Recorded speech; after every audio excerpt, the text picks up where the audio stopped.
नमस्कार, मैं हूं अजय कुमार और आप देख रहे हैं देसी अड्डा। हमारे साथ हैं देसी अड्डा के संपादक राकेश तिवारी। देखिए, आजकल नीतीश जी के चहेतों पे ईडी के ताबड़तोड़ छापा पड़ रहे हैं और ऐसी चर्चा है कि नरेंद्र मोदी नीतीश कुमार के ऊपर दबाव बनाना चाहते हैं। तो क्या ये संकेत है कि नीतीश कुमार और नरेंद्र मोदी में कुछ ना कुछ तो अनबन चल रहा है? क्या है इसके पीछे का राजनीति? आइए हम समझते हैं संपादक राकेश तिवारी से। राकेश जी नमस्कार। धन्यवाद आपको। क्या हो रहा है एक बार फिर से बिहार में? ईडी के ताबड़तोड़ छापे, नीतीश जी के ऊपर प्रेशर, क्या चल रहा है? देखिए, बिहार की राजनीति में हमेशा कुछ न कुछ होता है जी। और जैसे ही कुछ होता है चर्चाएं शुरू हो जाती हैं। देखिए, अब एक चर्चा है कि आखिर नीतीश कुमार के चहेते जो अधिकारी हैं, उनके जो चहेते कंपनियां हैं, उस पर छापेमारी क्यों शुरू हो गई है। और ये छापेमारी कहीं इस बात का संकेत तो नहीं दे रहा है कि नीतीश कुमार और नरेंद्र मोदी के बीच सब कुछ ठीक नहीं है? क्या बिहार की राजनीति को विधानसभा चुनाव के पहले नरेंद्र मोदी साधना चाहते हैं या क्या है? ये चर्चा है। विभिन्न तरह के सोशल प्लेटफॉर्म पर इस बात की चर्चा है कि नीतीश कुमार और नरेंद्र मोदी में क्या हो रहा है। तो इसी बात की जो चर्चा है, तो उसी पर हम आपसे बताते हैं कि आखिर ये चर्चाएं शुरू क्यों हुई।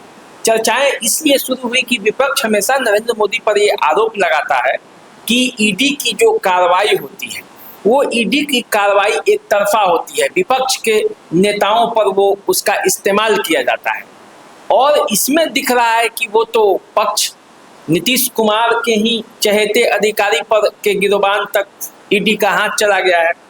ऊर्जा सचिव जो है संजीव हंस, उनके ठिकानों पर छापेमारी हुई और उससे कई चीज बरामद भी हुआ। उसके बाद जो एसपी सिंगला एंड कंपनी है, पुल निर्माण निगम के अंतर्गत इनको ठेकेदारी 2 पुलों को मिला हुआ था। दोनों पुल ढह गए थे बिहार में। जैसे एक भागलपुर के खगड़िया और भागलपुर को जोड़ने के लिए आगवानी अप्रोच पुल था, वो हवा के हल्के झोंके में उड़ गया था। सुपौल में एक पुल था, ये भी उड़ गया था, गिर गया था। निर्माणाधीन दोनों पुल था और दोनों पुल के गिरने के बाद इस कंपनी पर केंद्र सरकार ने जांच बैठा दी थी। और जब जांच बैठाया गया तो ये पता चला कि 1800 जो करोड़ का जो आगवानी अप्रोच पुल था, उसको 2300 करोड़ रुपए का उसका लागत बढ़ा के करने की तैयारी हो रही थी। फिर ये जो है वो सुपौल वाले पुल का भी वही स्थिति था, लागत खर्च उसका बढ़ रहा था। तो अब इन सब बिंदुओं पर जांच हो रही है, क्योंकि ये जांच इसलिए हो रही है कि एक समय जो अभी संजीव हंस है, जिसके यहाँ छापेमारी हुई है ऊर्जा सचिव के यहाँ, आईएएस अधिकारी के यहाँ, वो बिहार राज्य पुल निर्माण निगम के एमडी भी थे। तो क्या संजीव हंस के तार एसपी सिंगला एंड कंपनी से भी था? और क्या इनकी भागीदारी उस कार्य में भी थी? क्या भ्रष्टाचार की बू आ रही है? इस सब का जांच जो चल रहा है, तो ये मामला है। तो जब ये जांच होने लगा, तो अब जांच जब हो रहा है तो इसके तो जो परते दर परते खुलते जाएंगे। नीतीश के कई चहेते और अधिकारी इसमें लपेटे जाएंगे, आएंगे। यदि मामला पुल ढहा है, उसके बाद संजीव हंस के यहाँ छापेमारी हुई और कई राज्य उजागर हुए हैं, तो उसको देख के यूट्यूब और अन्य सोशल प्लेटफॉर्म पर कई जो बड़े पत्रकार हैं और कई जो चैनल्स जो हैं, वो ये सवाल उठा रहे हैं कि क्या नीतीश कुमार और नरेंद्र मोदी में अब बन नहीं रहा है। और बन क्यों नहीं रहा है? क्योंकि नरेंद्र मोदी चाहते हैं कि जनता दल यू को तोड़ लिया जाए। ये सब चर्चा हो रही है और तोड़ के उन्हें अपनी पार्टी में मिला लिया जाए, क्योंकि नरेंद्र मोदी जो है वो कभी भी साझेदारी वाली सरकार, कमजोर सरकार नहीं चाहते। वो जिस हनक के साथ आज तक प्रधानमंत्री बनते रहे हैं, उसी हनक के साथ बने रहना चाहते हैं। लेकिन मेरा सवाल कुछ अलग है। मैं कुछ सवाल आपसे पूछना चाहता हूँ और दर्शकों को बताना चाहता हूँ कि क्या नीतीश कुमार इतने कमजोर हो चले हैं कि उनके 11 सांसदों को तोड़ लिया जाएगा? ऐसी चर्चा तो राजनीति के बाजार में है। हाँ, ऐसी चर्चा राजनीति के बाजार में जरूर है, लेकिन ये बात उतना आसान नहीं है जितनी आसानी से लोग कह देते हैं। देखिए, कौन है नीतीश कुमार के सांसद? 12 सांसद हैं। 12 सांसदों का जरा मैं आपको नाम बताता हूँ और फिर मैं आपको बताऊंगा कि इनको तोड़ पाना कितना आसान है या कितना मुश्किल। जैसे ललन सिंह मुंगेर से हैं, सुनील कुमार कुशवाहा वाल्मीकि नगर से हैं, विजय लक्ष्मी कुशवाहा सिवान से हैं, लवली आनंद शिवहर से हैं, देवेश चंद ठाकुर सीतामढ़ी से हैं, दिनेश चंद यादव मधेपुरा से हैं, गिरधारी यादव बांका से हैं, आलोक कुमार सुमन गोपालगंज से हैं, दिनेश्वर कामत सुपौल से हैं, अजय मंडल भागलपुर से हैं, रामप्रीत मंडल झंझारपुर से हैं और कौशलेंद्र कुमार नालंदा से हैं। तो 12 सांसदों में जिन 11 सांसदों पर सवाल उठाए गए और बताया गया, तो ये इसमें से आप देखेंगे तो अधिकांश अति पिछड़े और नीतीश कुमार के करीबी लोगों का है।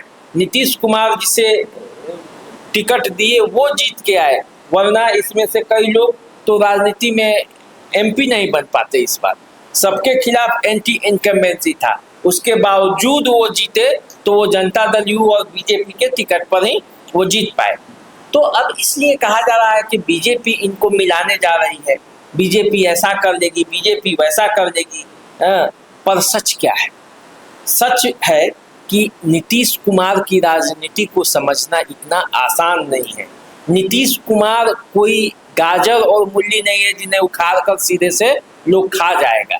नीतीश कुमार वो हैं जिन्होंने लालू यादव को सत्ता से उखाड़ फेंका।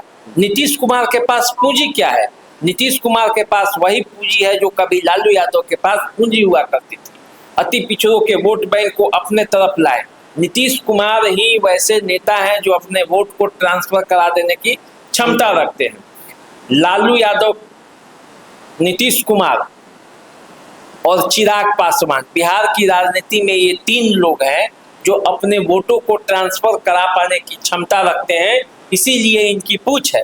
तो नीतीश कुमार इतने आसानी से उनको नहीं पलटा जाएगा। और अच्छा ये बताइए कि बीजेपी प्रयास क्यों करेगी? बीजेपी को केंद्र में फ्री हैंड नीतीश कुमार ने दिया है। बीजेपी अभी प्रयास करेगी तो सरकार अस्थिर हो सकती है और ये रिस्क कभी बीजेपी लेगी नहीं, क्योंकि बीजेपी यदि ये रिस्क लेती है तो समझिए कि उसके लिए ये राजनीतिक भूल होगी। उसीलिए आप लोग देखते भी होंगे कि कई बार नीतीश कुमार से अलग हटकर चुनाव लड़ने की जब बात होती है तो मानने को तैयार नहीं होते हैं और नीतीश कुमार के साथ बीजेपी जाती है। हालांकि जनता की भावनाएं कई बार इसके खिलाफ रहती है, लेकिन फिर भी बीजेपी नीतीश कुमार के पास चली जाती है। अब ये कहा जा रहा है कि अमित शाह ने कई सर्वे कराया है और उस सर्वे के रिपोर्ट से ये पता चला है कि जो जनता है वो नीतीश कुमार के खिलाफ है। लेकिन आप याद कीजिए, इसी तरह का तो सर्वे रिपोर्ट लोकसभा चुनाव के पहले भी आया था। 16 सीट चुनाव लड़के 12 सीटों पर नीतीश कुमार की जीत हुई और वो भी लाख वोटों के अंतर से अधिकांश सीटों पर इनके प्रत्याशी जीते हैं। तो इसका मतलब ये हुआ कि राजनीति में अभी भी नीतीश कुमार की पकड़ है। तो आप देखिए कि नीतीश कुमार जो हैं वो अभी भी राजनीति में उनकी उपयोगिता बनी हुई है। प्रशांत किशोर ने कहा था कि 24 का चुनाव इनका आखिरी और अंतिम चुनाव होगा, लेकिन वही बीजेपी को ये मानना पड़ा कि 25 में नीतीश कुमार के चेहरे पर ही चुनाव होगा। तो इसका मतलब ये है कि अभी भी नीतीश कुमार के पास राजनीतिक पूंजी है। और जहां तक छापेमारी की बात है, तो यदि आपको संजीव हंस ईडी के रडार पर हैं तो उनसे जांच होगी और जांच होगी तो पूछताछ भी होगी। पूछताछ में जो सबूत पकड़े जाएंगे, क्योंकि ये Singla SP Singla and company 2 पुल बनाई थी, सरकार का पैसा उसमें लगा है, तो वो जांच तो होंगे और उसके जांच होंगे तो कई लोगों के गर्दन तक वो पहुंचेंगे कानून का जो डंडा है। वो कई लोगों के पास पहुंचेंगे और वो डंडा अभी चल रहा है। लेकिन राकेश जी, नीतीश कुमार का जो उम्र का पड़ाव है और जिस उम्र से वो गुजर रहे हैं, जिस दौर से गुजर रहे हैं, तो बीजेपी आपको नहीं लगता है कि कोई नए विकल्प की तलाश में होगी?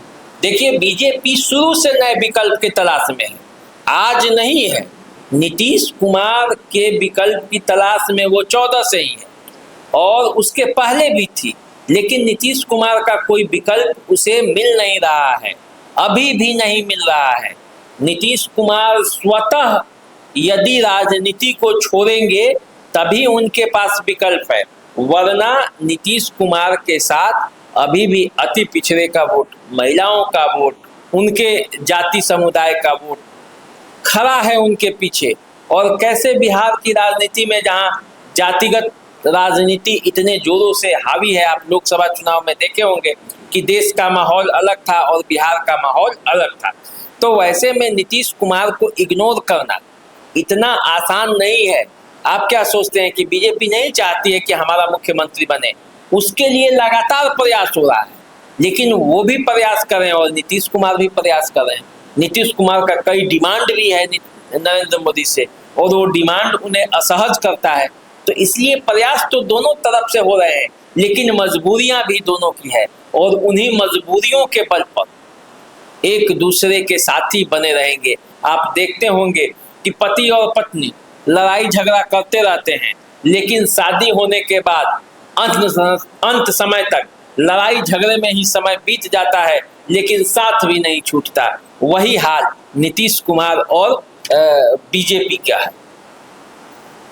तो भारतीय जनता पार्टी हमेशा चाहती है कि बिहार में भारतीय जनता पार्टी की सरकार हो, लेकिन बिना नीतीश कुमार का भाजपा के लिए भी अकेला सरकार बनाना संभव नहीं दिखता है।